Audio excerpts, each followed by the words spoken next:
Good morning students. Hindi व्याकरण में हम आपको भाषा के बारे में बता चुके हैं।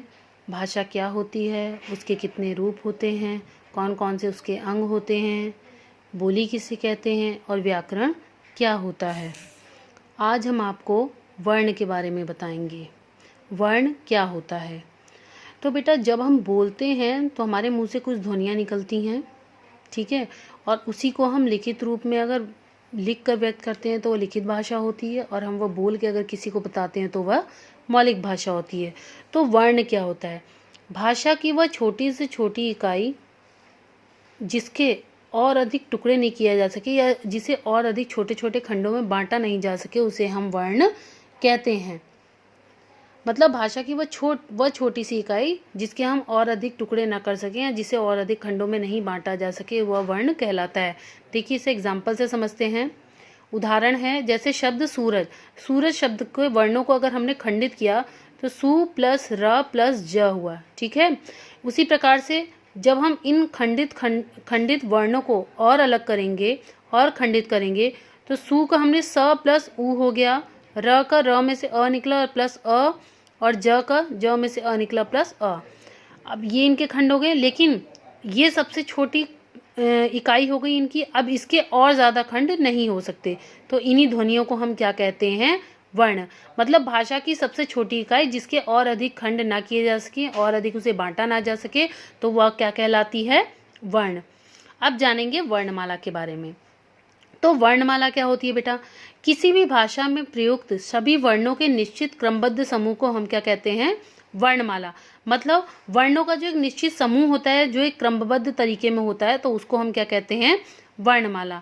हिंदी वर्णमाला में निम्नलिखित 52 वर्ण होते हैं। तो अपनी जो हिंदी वर्णमाला है उसमें कितने वर्ण हैं, 52 वर्ण हैं, जिसे हमने निम्न प्रकार से विभाजित कर रखा है। देखिए, इसमें स्वर होते हैं। स्वर कितने होते हैं, 11 स्वर होते हैं।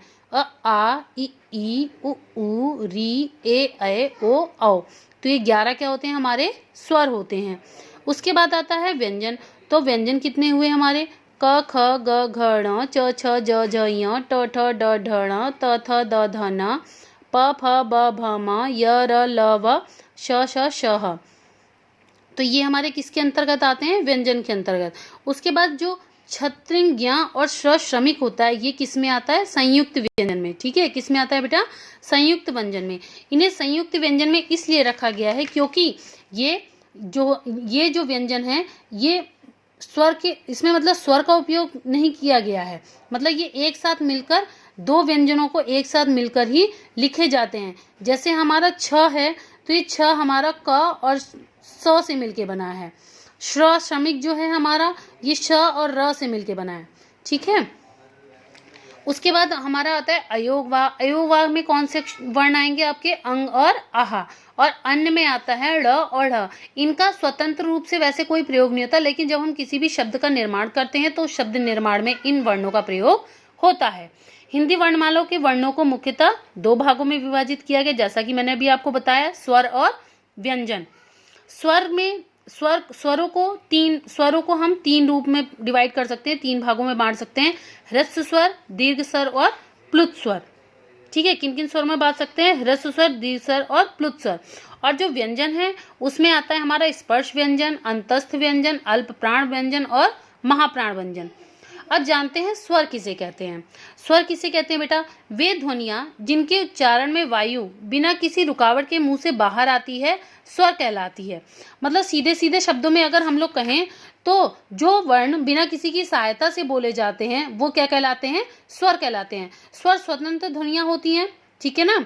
ये जो होती है स्वतंत्र ध्वनियां होती हैं और इसे मुंह से बाहर निकलने के लिए किसी भी प्रकार की रुकावट का सामना नहीं करना पड़ता है। हिंदी भाषा में 11 स्वर होते हैं। व्यंजन क्या होते हैं, वे वर्ण जिनका उच्चारण करते समय वायु जीभ, नाक, कंठ से टकराकर मुंह से बाहर आती है, अर्थात मुंह से निकलने वाली वायु में अवरोध उत्पन्न होता है, उन्हें व्यंजन कहते हैं। मतलब सीधे शब्दों में अगर हम ये जाने तो व्यंजन क्या होते हैं, जो स्वरों की सहायता से बोले जाते हैं वो व्यंजन कहलाते हैं। हिंदी भाषा में व्यंजनों की संख्या कितनी है, 39 व्यंजन हिंदी भाषा में आते हैं। आज हमने आपको वर्ण के बारे में बताया, वर्णमाला के बारे में बताया और वर्णमाला को कितने भागों में विभाजित किया गया उसके बारे में बताया है। कल हम आपको स्वर और व्यंजन के जो भी भाग हैं, भेद हैं, उनके बारे में आपको बताएंगे।